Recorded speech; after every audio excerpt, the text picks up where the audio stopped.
یا ٹرینڈ کہہ لیں، آج کی جو اپوزیشن جب حکومت میں جاتی ہے تو وہ وہی بیانات اڈاپٹ کر لیتی ہے جو حکومت گئی ہوتی ہے، وہی والے بیانات نئی آئی حکومت جو ہے وہ کہنے شروع کر دیتی ہے، اور جو حکومت اقتدار سے باہر آ کے اپوزیشن میں آ کے بیٹھتی ہے وہ وہی راگ الاپنا شروع کر دیتی ہے جو اس سے پہلے اپوزیشن میں موجود ہوتے ہیں۔ جیسے آپ نے کہا کہ آج اگر مولانا کے دھرنے کو روکنے کی باتیں کی جا رہی ہیں، وزیر اعلیٰ خیبر پختونخوا نے کہا کہ ہم پشاور سے گزر نہیں دیں گے، پھر دوسری طرف یہ بھی کہا جاتا ہے کہ 5000 کا مجمع بھی نہیں ہوگا۔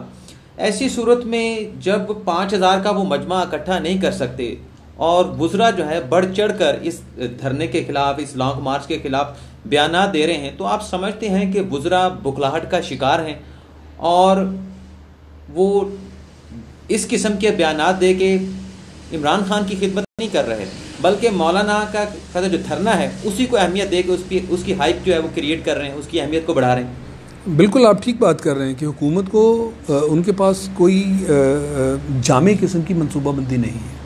سب سے بڑی بات یہ کہ اگر وہ نکل رہے ہیں تو پھر آپ کو نظر آ رہا ہے کہ وہ لوگوں کے جو مسائل ہیں ان کی ترجمانی اگر کرنے وہ نکل رہے ہیں تو ان کے پاس مسائل تو ہیں، لوگ مسائل کا شکار تو ہیں۔ جو مولانا لمبی لمبی تقریریں کرتے ہیں اور اس میں جو باتیں کرتے ہیں حکومت کے خلاف، ان میں کافی حد تک سچائی تو ہے۔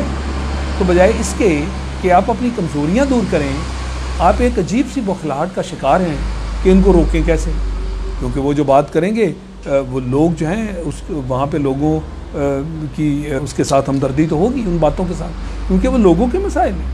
ایک عام آدمی جس کو روز اپنا کھانا صحیح نہیں مل رہا، جو کھانے تک کی خرد و نوش کی اشیاء ہیں ان کی قیمتیں کہاں تک پہنچ گئیں، ہر آدمی اسے محسوس کر رہا ہے۔ اچھی تنخواہ والے بھی محسوس کر رہے ہیں، جن کی تنخواہیں اچھی نہیں ہیں وہ تو ویسے ہی ان کی حالت خراب ہوتی جا رہی ہے۔ بے روزگار جو ہے وہ ایک بہت بڑا المیہ ہے۔ آپ معاشرے میں ہیں، آپ دیکھیے کہ کیسے تنخواہیں نہیں ملتی لوگوں کو، آپ لوگ بھی اسی کا شکار ہیں میڈیا ہاؤسز میں کہ کئی مہینے کی تنخواہ نہیں مل پاتی آپ کو۔ خیر اس کی اور بھی وجوہات ہیں، مگر جہاں پہ انکم نہیں ہو رہی، تنخواہیں وہاں سے دینا تو مشکل ہے۔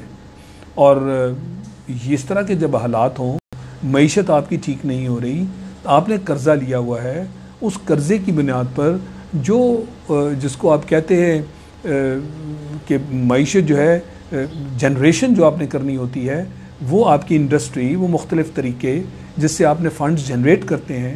ایک جو آپ کی انکم ہے وہ تو کلیکشن سے ہے، اور دوسری جو آپ کی اصل میں جو ریڑھ کی ہڈی آپ کی بنا کرتی ہے وہ تو آپ نے جنریٹ کرنی ہوتی ہے نا۔ جب آپ جنریٹ کرتے ہیں اکانومی، وہ آپ کی اصل طاقت ہوا کرتی ہے، ورنہ اگر آپ جنریٹ نہیں کرتے تو پھر آپ پھر سے اس کا مطلب ہے قرضے لیں گے، پھر قرضوں کی ادائیگی بھی قرضوں سے ہوگی، پھر سے ہم اسی وشیس سائیکل میں چلے جائیں گے جو کہ پچھلی حکومتوں نے اپنا رکھا تھا۔ تو آپ میں اور ان میں فرق کیا ہوا؟ اور وہ نیا پاکستان کہاں ہے؟ وہ ریاست مدینہ کہاں ہے؟ وہ جو ہم نے بات کی تھی کہ جی مختلف قسم کی اصلاحات ہم نے کرنی ہے، کیا پولیس میں آپ کو اصلاحات کر سکے؟ پولیس کی تو حالت ابھی بھی وہی ہے، پہلے سے بھی خراب ہے۔ جو چھوٹے واقعات ان کے سامنے جاتے ہیں پھر وہ کیا بن کے نکلتے ہیں وہ ہم سب کے سامنے ہیں۔ تو وہی بات آ گئی نا کہ جی نہ تو آپ کی سمجھ میں ملکی معیشت آ رہی ہے، اور نہ ہی جو گورننس ہے اس کو آپ ٹھیک طرح سے یہی تو دو چیزیں ہیں جو مین جن کا کنسرن لوگوں کے ساتھ ہے۔ اور اوپر سے پھر آپ جب آج نکلنے کے لیے بیٹھا، ٹھیک ہے اس کے بھی ارادے ٹھیک نہیں ہے جو نکل رہا ہے، کون ہے جو ان کو وہاں سے نکال رہا ہے، کون ہے جو ان کے پیچھے اتنے زور سے لگا ہوا ہے، یہ فنڈ کہاں سے آ رہے ہیں، ان کے اوپر بڑے بڑے سوالیہ نشان ہیں۔ تو ان کے ہاں بھی کوئی اتنا محب وطنی کا ثبوت ہمیں نظر نہیں آ رہا، مگر حکومت کہاں ہے؟ حکومت اچھا کرے گی تو یہ چیزیں جو ہمیں ڈیفیٹ ہوں گی نا۔ اور اگر آپ کی پرفارمنس ٹھیک نہیں ہے، آپ کی کارکردگی ٹھیک نہیں ہے، تو صرف بیانوں سے یا نعرے بازی سے یا دھمکیوں سے تو ملک نہیں چلا کرتا۔ سر کہیں لگتا نہیں ہے کہ حکومت کو شاید کوئی خطرہ یا خدشہ یا ایسی کوئی ہیٹ فیل کر رہی ہے کہ مولانا اگر آئے تو حکومت گر جائے گی، بیڈ گورننس ہے ہماری؟ آپ سمجھتے ہیں کہ ایسا ہو سکتا ہے مولانا حکومت گرا سکتے ہیں؟ اگر گرا نہیں سکتے تو کم از کم حکومت کو اتنا ڈیمیج تو کر جائیں گے کہ حکومت کے لیے مسائل جو ہے مزید بڑھ جائیں گے. یہ تو حقیقت ہے کہ میں نہیں سمجھتا کہ وہ گرا سکیں گے حکومت کو. وہ تو ایک خیر بہت بڑا قدم اور بہت بڑا ایفرٹ اس کے لیے چاہیے ہوگا. بہرحال یہ بھی ہمیں نہیں معلوم اس وقت کہ پیپلز پارٹی اور پی ایم ایل این کے ارادے کیا ہیں. کوئی ایجنڈا ہمیں سمجھ نہیں آ رہا. ابھی تک ان کا آپس میں اتحاد جیسا ہونا چاہیے اپوزیشن کا, حزب اختلاف کا, اس طرح کا اتحاد نہیں ہے. مگر پھر بھی وہ کلیئر طرح سے وہ بات نہیں کر رہے. آج ان کی ایک سٹیٹمنٹ ہے, اگلے دن پھر بدل جاتی ہے. تو ان کے ارادے کیا ہیں؟ ابھی بھی میل ملاپ ان کا جاری ہے. تو اس لیے یہ ساری چیزیں حکومت کے لیے خطرے کا باعث تو ہیں, پریشانی کا باعث ہیں. اس تناظر میں بھی نظر دیکھیں 2014 میں جب تحریک انصاف یا عمران خان لانگ مارچ لے کے آئے, مولانا طاہر القادری لے کے آئے, وہ اپنے مطالبات تو اس طرح سے نہ منوا سکے. ان کے دھرنے یا یہ لانگ مارچ اس طرح سے کامیاب نہیں ہوئے, لیکن حکومت کو بہت شدید زخم پہنچا کے گئے تھے, زخمی کر گئے تھے, اور حکومت کے لیے باقی ٹینیور پورا کرنا مشکل ہو گیا تھا. اس قسم کے حالات پیدا ہو سکتے ہیں وزیر اعظم عمران خان کی حکومت کے لیے بھی. دیکھیں نا, سب سے بڑی بات تو یہ ہے کہ اس دوران اب ان کی ساری طاقت وہ اس طرف ہوگی کہ یہ جو اپوزیشن اور یہ جو جلسہ, اس کو روکا کیسے جائے, اس کو اتنا مؤثر نہ ہونے دیا جائے.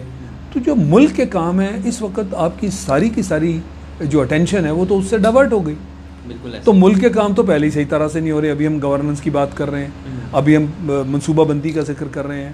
کشمیر کا مسئلہ اپنی جگہ ہے, سر پہ کھڑا ہے. کشمیریوں کے ساتھ جو حالت ہے وہ ایک دباؤ ہے جو کہ دن بدن بڑھ رہا ہے, کیونکہ پاکستان فریق ہے. پاکستان تو سب سے آگے کھڑا ہے نا کشمیر کے معاملے میں. اس طرح سے بھی آپ کی توجہ ہٹ جائے گی. ہم کیا کرنے جا رہے ہیں؟ ہم تو یوں لگتا ہے کہ جیسے اس وقت کوئی گم شدہ جس کو آپ کہتے ہیں وہ ہو چکے ہیں, اس طرح کا ہماری حال بن چکی ہے. ہم گم ہیں, کوئی راستے کا تعین نہیں صحیح کر پا رہے. راستوں کے تعین تو ایسے ہی ہوتے ہیں نا کہ وہ جو ہم کہتے ہیں جی ہمیں آپ سے نتائج نہیں چاہیے. حکومت بھی یہی کہتی ہے کہ سالوں کا ملبہ بلکہ دہائیوں کا ملبہ آپ ہم سے اتنی جلدی اٹھوانا چاہتے ہیں. میں بھی 1 سال تقریباً یہی بات کرتا رہا, مگر اب میں اس لیے اس کا سہارا نہیں لے سکتا کہ 1 سال کے بعد ہم جہاں کھڑے ہیں اس سے کوئی صحیح طرح سے ایسی سمت کا تعین نہیں ہو رہا جس کے تحت ہم کہیں کہ اگلے سال میں آپ کافی حد تک بہتری لا سکیں گے. وہ بہتری نظر نہیں آ رہی, کیونکہ منصوبہ بندی اور پھر اس پر کام کرنا, آپ کے کال اور فیل جو ہیں ان کا میچ ہونا, وہ بات نہیں ہو رہی. کہنے کو ہم بہت کچھ کہتے ہیں مگر کرنے کو وہ کارکردگی نہیں ہے. یہ تو آپ کو ترکی جیسا ماحول چاہیے نا اب, کہ جو کہا طیب اردوان نے کر کے دکھایا. اس لیے جب ان کے خلاف بغاوت ہوئی تو لوگ ٹینکوں کے نیچے لیٹ گئے. یہ ہوتا ہے جب لوگ ان کے ہاں اعتماد ان کو حاصل ہو جائے کہ یہ حکومت ہمارے لیے اب جان مار رہی ہے, کام کر رہی ہے, تو پھر اس حکومت کو توپیں اور اس کو بندوقیں نہیں چاہیے ہوتی. وہ لوگ جو ہیں اس کا اسلحہ ہوتے ہیں. اب آپ دیکھ لیں فوج کہاں چلی گئی, واپس چلی گئی, ورنہ وہاں تو ہر چوتھے دن ہم سے کہیں بڑھ کے خلل اندازی ہوا کرتی تھی. یہ ہے وہ ماڈل. تو کہنے کو آپ کہتے ہیں کہ ترکی آپ کا ماڈل ہے, کہنے کو آپ کہتے ہیں کہ مہاتیر اور ملیشیا آپ کا ماڈل ہے, مگر کام وہ نہیں ہم کر رہے. وہ کیوں نہیں کر رہے؟ کیا باتوں کے حد تک کیا آپ نے یہ ماڈل بنا کے رکھنے؟ باتوں سے ملک نہیں چلا کرتے. اب تک یہ آپ پر چیز واضح ہونی چاہیے. اب کی بنائی ہوئی جو منصوبہ بندی ہے اگر وہ کام نہیں کر رہی تو پھر اس کو بدلیں, اس کو بدلیں, اس میں تبدیلی لائیں, وہ کام کریں جو آپ کے لیے آپ کے ملک کو ترقی پذیر بنائے. وہ کام کریں جس میں جو آپ کے مسائل ہیں وہ حل ہونے کے لیے ایک آپ صورت اختیار کریں, ایک سمت اختیار کریں. وہ نہیں ہوا. ایکچولی تو سر اپوزیشن یہ دکھانا چاہتی ہے, مولانا فضل الرحمان یہ دکھانا چاہتے ہیں کہ وہ الیکشن ہارنے کے باوجود بھی ان میں اتنا دم خم ہے کہ وہ حکومت کے سامنے آ کر جو ہے وہ ڈٹ کر کھڑے ہو سکتے ہیں. حکومت کے لیے جو ہے وہ ناکامی کے بہت سارے ایونیو جو ہے وہ کھول سکتے ہیں. چیئرمین سینٹ کے الیکشن میں شکست ہوئی اپوزیشن کو بری طرح سے, تو یہ بھی ایک بازی میرے خیال ہونی جانی چاہیے. اپوزیشن کو بھی اس کے بھی مطلب کھل کے سامنے آ جائے کتنی طاقتور ہے, اور حکومت بھی اس بازی کے ساتھ جو ہے وہ اپنا بھی دفاع کرے. بات یہ ہے نا کہ وہ جو الیکشن والا معاملہ ہے سینٹ کا, اس میں بات تو ابھی تک یہی ہے کہ کیا کھیل کھیلا گیا, کس طرح لوگوں کو کنورٹ کرایا گیا. وہ کام تو اس طرح کا چلے آپ نے کر لیا, پر یہ کتنی مرتبہ آپ اس طرح کا کام کریں گے؟ جب پورے ملک کے عوام جو ہیں اگر وہ کنونس نہیں ہیں اور ہوا جو ہے وہ آپ کے مخالف چل پڑے تو پھر آپ ہوا کے راستے میں کھڑے نہیں ہو سکتے. تو ہمیں اس طرح کا جو ہے وہ اپنے اوپر گھمنڈ نہیں ہونا چاہیے کہ ہم نے الیکشن میں ان کی تدبیر ناکام کر دی لہٰذا اسی کی مدد لیتے ہوئے اپوزیشن جو ہے اس کو ہم بلڈوز کر لیں گے. ایسا نہیں ہوگا. یہ پورے ملک کا مسئلہ ہے اور ضروری نہیں ہے کہ مولانا اکیلے ایک ایسی طاقت پیدا کر سکیں گے, مگر حکومت کے لیے مشکلات تو پیدا ہوں گی نا. اور اگر خاص کر وہ دونوں پارٹیاں بھی ساتھ شامل ہو جائیں اور کوئی چھوٹی پارٹیاں بھی ایک دو ساتھ شامل ہو جائیں تو پھر تو حکومت کے لیے بہت مسئلے پیدا ہوں گے. سر جی, جب